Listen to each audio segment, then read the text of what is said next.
Contrairement aux autres orateurs de ce jour, je ne suis pas un spécialiste. Sur 11 milliards de transactions que nous avons effectuées, celles relatives aux surfaces d'activité représentent à peine 10%. Vous m'avez attribué comme thème la flexibilité. C'est bien mal me connaître, je suis beaucoup moins flexible que vous le croyez. Mais j'ai des souvenirs des premiers bureaux open space à Lausanne, c'est-à-dire les bureaux flexibles. C'était la commune de Lausanne. Je ne vous en ferai pas de commentaires, mais les résultats étaient tellement décoiffants et ahurissants qu'ils mériteraient à eux seuls une conférence. Je vais par conséquent me borner à faire quelques constatations et au lieu de regarder l'avenir, je vais regarder dans mon rétroviseur. 1955, le grand Tchoumy construit le siège de la Vaudoise à la place de Milan. C'est un véritable renouveau et l'architecture administrative, et c'est une vraie merveille. 57, Tchoumy, Requeca Pépette au siège à Nestlé. Deuxième merveille. 61, Tchoumy, troisième acte, le siège de la compagnie André à Messidor. Il y a une histoire assez cocasse parce que la BCV est venue, parce qu'ils ne faisaient pas d'affaires avec les André, non seulement pour voir les meubles, mais pour mieux les connaître. Et les André leur ont dit, voulez-vous qu'on vous prête de l'argent? Ils ont dit non, les banquiers c'est nous. Bref, les rôles étaient à l'envers, c'est assez bon. 66. La Poste construit l'immeuble de la Nedouchi, 4 et 8, à cause de la fabuleuse, grâce à la fabuleuse, au fabuleux développement de la vente par correspondance de Veillon à Bussigny. 40 ans plus tard, Veillon est en bout de course. 74. Projet de la tour hôtelière et administrative à Ouchy. Immense échec populaire en votation. 74% des Lausannois n'en veulent pas. 78.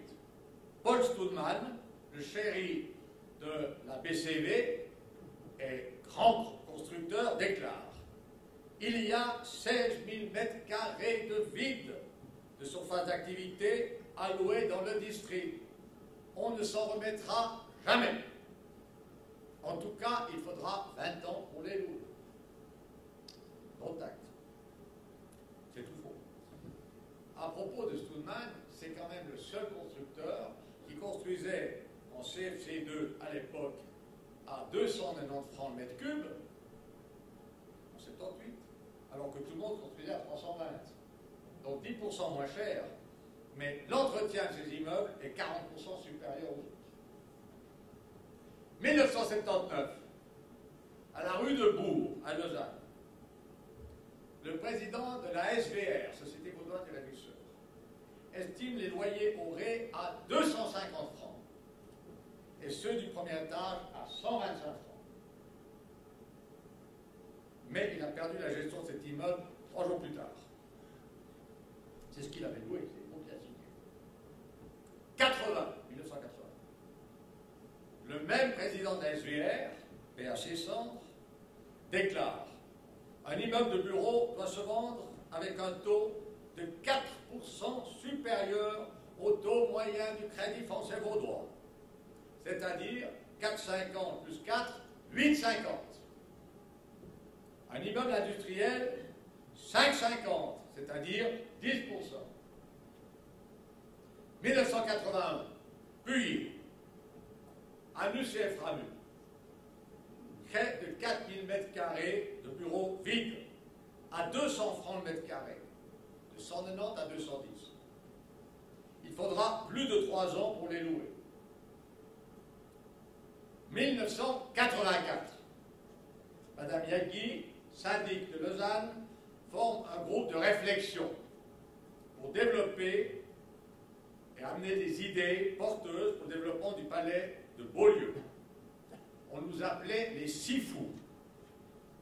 On a travaillé d'arrache-pied 5 samedis de suite, de 9h le matin à 6h le soir.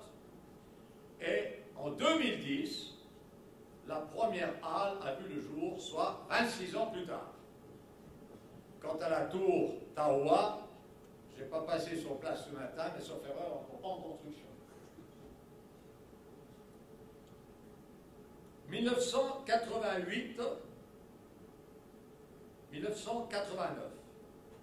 En une année, dans le canton de Vaud, la construction des surfaces d'activité, toutes confondues, hôtels, administratifs, bureaux, industriels, et j'en passe, évolue de 650 millions annuels à 1,70 milliard, soit 420 millions de plus, soit 64% de plus en une année. Excusez-moi de temps en temps parler des jeunes voix, j'y arrive. Sous la plume de Charles Joie, éminent spécialiste, on lit dans la Tribune de Genève, le 23 avril 1992, 500 000 mètres carrés à caser à Genève. La statistique officielle de la même année déclare 114 000 mètres carrés. En réalité, il y en avait 270 000, auxquels il faut rajouter 300 000 en construction, soit 500 000. Retour à Genève en 1988, à l'inauguration de Confédération Centre. Et là aussi, j'ai une petite histoire, parce qu'il y avait un directeur de l'UBS à l'époque qui a acheté 250 kilos de rats pour les enfiler dans les 5 immeubles à démolir, pour que les locataires libèrent. Et ça a marché. Le pauvre, il est mort, les rats aussi, mais l'immeuble s'est construit. À cette inauguration, M. Renaud Bard, président des groupements patronaux, me dit « Viens voir le petit Vaudois. Il y a quelque chose qui ne joue pas. Tu as vu la vitrine au rez-de-chaussée? Il y a des tatanes à 1790 francs. Alors, je le déclare, ce centre ne marchera jamais. » C'est un autre sujet, mais il y a quelque chose à dire. 1995. Les surfaces vacantes explosent dans le district d'Aubonne, et pour cause, le fabricant de ski Autier vient de mettre la clé sous le paillasson. Résultat des courses, les surfaces vacantes l'année d'après, dans les statistiques vaudoises, ont augmenté de 26 fois l'année précédente dans le district, pour un utilisateur. 1997. Un promoteur fribourgeois conçoit le plus grand centre commercial de Suisse romande. Coût estimé 627 millions. Il ne verra jamais le jour et le promoteur se suicidera quelques années plus tard. Pour qu'il voie le jour, il aurait fallu que les Odzais consomment 3 fois plus que leur habitude pour justifier cette construction. 2003.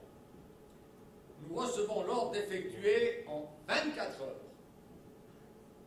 une expertise pour un garage de la marque au cheval cabré. Estimation du garage 13 millions. Le propriétaire de Ferrari, enchanté, l'achètera 48 heures plus tard. Et de ce garage, il distribuera toutes les pièces de rechange en Europe.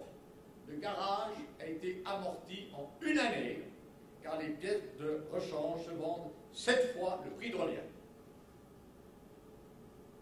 2010, le PAN, projet d'agglomération Lausanne-Morges, planifie 6 400 000 mètres de surface de plancher brut habitable dans les 20 ans à venir, soit jusqu'en 2030. La part des activités est proche de 40%, soit 2 500 000 mètres carrés à louer et à vendre lorsqu'elles seront construites. Donc, acte. 2012, on y arrive.